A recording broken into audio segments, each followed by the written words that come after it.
আসসালামু আলাইকুম ওয়া রাহমাতুল্লাহি ওয়া বারাকাতুহু। প্রিয় ভিউয়ার্স, আশা করি সবাই ভালো আছেন। আজকে যে বিষয় নিয়ে আলোচনা করব সে বিষয় হচ্ছে পিতা তার সম্পূর্ণ সম্পত্তি যে কোনো একজন ওয়ারিশকে তিনি লিখে দিয়ে গেছেন, তারপরেও বঞ্চিত ওয়ারিশরা ওই সম্পত্তির অংশ পেতে পারে বা পাবে, কিভাবে পাবে, এই বিষয়টি নিয়ে বিস্তারিতভাবে আলোচনা করব। তাই ভিডিও না টেনে সম্পূর্ণ ভিডিও দেখার জন্য অনুরোধ রইল। প্রিয় ভিউয়ার্স, পিতা তার সম্পূর্ণ সম্পত্তি যে কোনো একজন ওয়ারিশকে তিনি লিখে দিয়ে গেছেন, আর বাকি সকল ওয়ারিশদেরকে তিনি বঞ্চিত করে গেছেন। এরকম অনেক ভাই বন্ধুরা দেশে এবং প্রবাসে বসে আমাকে বিভিন্নভাবে মেসেজে, ফোনে তারা কিন্তু বলেছেন যে বাবা সব সম্পত্তি এক ভাইকে দিয়েছেন বা বোনকে দিয়েছেন, বা মায়ের সম্পত্তি মা কোনো ভাইকে না দিয়ে মেয়েদেরকে দিয়ে গেছেন, তাহলে ভাইরা সম্পত্তি পাবে কিনা। বাবা তার সম্পত্তি তার নিজের ভাইকে দিয়ে গেছেন, তার নিজের সৌরজাত সন্তানকে দিয়ে যান নাই, তাহলে সন্তানরা কি সম্পত্তি পাবে কিনা। দেখুন, এই বিষয়টি নিয়ে কথা বলতে গেলে প্রথম অবস্থাতে সম্পত্তির মালিকানা নিয়ে কথা বলতে হবে। এখন সম্পত্তির মালিকানা নিয়ে যেহেতু কথা বলি, এই মালিকানা নিয়ে কথা বলতে গেলে আইন কখনো বিরোধিতা করবে না। কেন বিরোধিতা করবে না? সম্পত্তির মূল মালিক হচ্ছে বাবা। তো সম্পত্তির মূল মালিক যদি বাবা হয়, তাহলে তিনি বৈধ মালিক। তিনি সরকারের বা রাষ্ট্রীয় আইন মেনে সরকারের যে খাজনা বা ভূমি উন্নয়ন কর সেটি দিচ্ছে, তার নামে নামজারি করা আছে, তার নামে জমির দলিল আছে, ধারাবাহিক খতিয়ান আছে, এবং তিনি বৈধ একজন মালিক। এই বৈধ একজন মালিক হয়ে তার সম্পত্তি তার জীবদ্দশায় তিনি যাকে খুশি তাকে দিতে পারেন। তিনি গ্রাম পাড়া প্রতিবেশী একজনকে একদম স্বেচ্ছায় দান করে দিয়ে যেতে পারেন, একটি মসজিদ মাদ্রাসায় দিয়ে যেতে পারেন, তার স্ত্রীকে হেবা দলিল করে দিয়ে যেতে পারেন, যে কোনো একজন সন্তানকে তিনি দিয়ে যেতে পারেন। এ নিয়ে আইন কখনোই বাধা দিবে না, কারণ আইন কভার করে যে আমার সম্পত্তি বা বাবার সম্পত্তি, যিনি মূল মালিক তার সম্পত্তি তিনি বেচা বিক্রিও করতে পারেন। তা তিনি যদি বিক্রি করে দেওয়ার সময় তার সন্তানরা বিরোধিতা না করতে পারে, সেই আইন না থাকে, তাহলে তিনি যখন একজনকে হেবা করে দিচ্ছেন তাহলে কেন বিরোধিতা করবে। তারপরেও এর মধ্যে কিন্তু কিছু গ্যাপ রয়েছে, সেই গ্যাপের মাধ্যমে এই বঞ্চিত ওয়ারিশরা কিন্তু সম্পত্তি পাবে। সেই গ্যাপটি কি হচ্ছে? বাবার জীবদ্দশায় যখন সম্পত্তি তিনি হস্তান্তর করতেছেন, ট্রান্সফার দলিলের মাধ্যমে হোক বা যে কোনো ভাবে তিনি হস্তান্তর করতেছেন, এই হস্তান্তরের মধ্যে বাবা ভুল করে গেছেন। এই যে ভুল করে গেছেন, সেই ভুলের জন্য এই বঞ্চিত ওয়ারিশরা সম্পত্তি পেতে পারে। যেমন এক নাম্বার ভুল কি করতে পারেন? এক নাম্বার ভুল হচ্ছে তিনি তার সকল সম্পত্তি, সম্পূর্ণ সম্পত্তি তিনি একজনকে ওসিয়তনামা দলিল করে গেছেন। আমরা জানি যে ওসিয়তনামা দলিল হচ্ছে একটি ভবিষ্যৎ দলিল। যেই ব্যক্তি দলিল করে গিয়েছেন সেই ব্যক্তির মৃত্যুর পরে ওই সম্পত্তি যাকে ওসিয়ত করে দিয়েছেন তিনি মালিক হবেন। কিন্তু আমরা যদি উদাহরণস্বরূপ বলি যে বাবার 4টি সন্তানের মধ্যে একজনকে সম্পূর্ণ সম্পত্তি ওসিয়ত করে দিয়েছে আর বাকি 3 জনকে বঞ্চিত করে দিয়েছে, তাহলে কি ওসিয়ত নামার শর্ত তিনি কি পালন করেছেন? না, তিনি করেন নাই। ওসিয়তনামার শর্তে বলা, ওসিয়তনামার শর্ত কি বলা হয়েছে? যে আপনি 3 ভাগের 1 ভাগ সম্পত্তি ওসিয়ত করতে পারবেন, আপনি সম্পূর্ণ সম্পত্তি তো ওসিয়ত করতে পারেন না।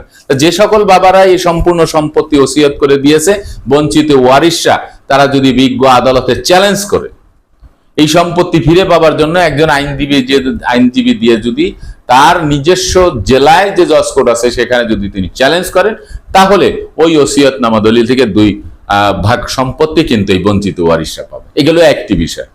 দ্বিতীয় নাম্বার হচ্ছে বাবা যে হেবা দলিল করেছে, যে হেবা দলিলটি তিনি করেছেন সাব রেজিস্ট্রার অফিস থেকেই করেছেন, সেটি ঠিক আছে, কিন্তু এই যে সম্পত্তিটা যে হেবার শর্ত, সে হেবার শর্তটা কি? হেবা ঘোষণা করতে হবে, হেবা গ্রহণ করতে হবে, আবার সম্পত্তি ট্রান্সফার করতে হবে। তো এই যে হেবার শর্ত ভঙ্গ করে তিনি হেবা করেছেন, এই সম্পত্তি দেখা গেছে ব্যাংকের কাছে বন্ধক ছিল, ব্যাংক সেটি ব্যবহার করতেছে, তিনি চুপিসারে হেবা করে দিয়েছেন, এটি একটু হতে পারে।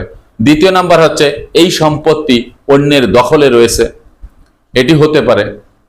তো এই যে হেবার যেই শর্ত ভঙ্গ করে যে তিনি হেবা করলেন, এই হেবা দলিলের জন্য আপনি কিন্তু এই দলিল বাতিলের জন্য চ্যালেঞ্জ করতে পারেন কোথায়? বিজ্ঞ আদালত। এবং আপনাকে প্রমাণ করাতে হবে যে হেবাটি আপনার বাবা করে গেছেন সে হেবাটি সঠিকভাবে করেন নাই, সেই হেবাটি তিনি সঠিকভাবে করেন নাই। যেমন তিনি আনঅথরাইজ পার্সন একজনকে হেবা করেছেন, হয়তো তার কাছ থেকে কিছু টাকা পয়সা নিয়েছেন, কিন্তু হেবাতে বলা হয়েছে কি যে কোনো প্রকারের লেনদেন হবে না, গিভ অ্যান্ড টেক হবে না। যাকে হেবা করবে তার কাছ থেকে কোনো কিছু নিতে পারবে না, কোনো অর্থ নিতে পারবে না, টাকা পয়সা নিতে পারবে না, সম্পূর্ণ নিঃস্বার্থভাবে কিন্তু এই হেবাটি করতে হবে। কিন্তু তিনি যাকে হেবা করেছেন তিনি আনঅথরাইজ পার্সন, তিনি হেবার শর্তের মধ্যেই পড়েন না, সেই ব্যক্তিকে হেবা করে দিয়ে, যেরকম বোনের জামাই ভগ্নিপতিকে হেবা করে দিয়েছেন, এখন তার সন্তানরা চ্যালেঞ্জ করে এই দলিল বাতিলের জন্য তারা বিজ্ঞ আদালতে মোকদ্দমা করতে পারে। এই গেল হচ্ছে 2 নাম্বার বিষয়। 3 নাম্বার বিষয় হচ্ছে সাদা কাগজে বা নন জুডিশিয়াল স্ট্যাম্পের উপরে লিখিত দলিল লেখকদের লেখালো, কিন্তু সাব রেজিস্ট্রার অফিস কর্তৃক সেটি রেজিস্ট্রি করে নাই। এখন সাব রেজিস্ট্রার অফিসে রেজিস্ট্রি না করে তিনি দলিল লেখককে দিয়ে নন জুডিশিয়াল স্ট্যাম্পে লিখিয়ে নোটারি পাবলিকের মাধ্যমে সেটি করে দিয়ে গেল। কারণ সাব রেজিস্ট্রার অফিসে গেলে সরকারি চার্জ দিতে হবে বা যে কোনো কারণে তিনি সেটি করেন নাই। তো এই যে নন জুডিশিয়াল স্ট্যাম্পের উপরে তিনি নোটারি করলেন, এটি কিন্তু বৈধ নয়। এটা কোনো আদালত তো না, কোনো সংশ্লিষ্ট বিভাগেও এটা গ্রহণযোগ্যতা পাবে না। নোটারি পাবলিক দ্বারা আপনি জমি হস্তান্তর করতেছেন বা সাদা কাগজ বা ফলিওতে, এটা হবে না। এই বিষয়টা যদি আপনারা জানেন যে হ্যাঁ এই সম্পত্তিটা সাদা কাগজে বা একটি নন জুডিশিয়াল স্ট্যাম্পে কোনো ভাই বোনকে সম্পত্তি দিয়ে গেছেন, এখন সেই ভাই পেশি শক্তির বলে সেই সম্পত্তি ভোগ দখলে রেখেছে, ওই দলিলটি দেখাচ্ছে, আপনারা ওই দলিল নিয়ে কিন্তু আপনারা চ্যালেঞ্জ করতে পারেন। তারপরে হচ্ছে যে বাবার জীবদ্দশায় বাবা জরিপকারকরা যখন এলাকায় জরিপ করতে আসছে, আমরা যদি উদাহরণস্বরূপ বলি যে বিয়ের জরিপটা আসছে, সর্বশেষ বিয়ের জরিপটা আসছে, বাবা তখন কারসাজি করে হোক, কোনো সন্তানের প্রতি তার দুর্বলতা ছিল, কোনো সন্তানকে তিনি বেশি ভালোবাসতেন, সেই হিসাবে তিনি কি করছেন, বাবার সকল সম্পত্তি থেকে দেখা গেছে 1 বিঘা সম্পত্তি তিনি জরিপকারকদের বলল যে আমার এই জমিটা আমার এই ছেলেকে বা আমার এই মেয়ের নামে রেকর্ড করাই দিয়ে যান।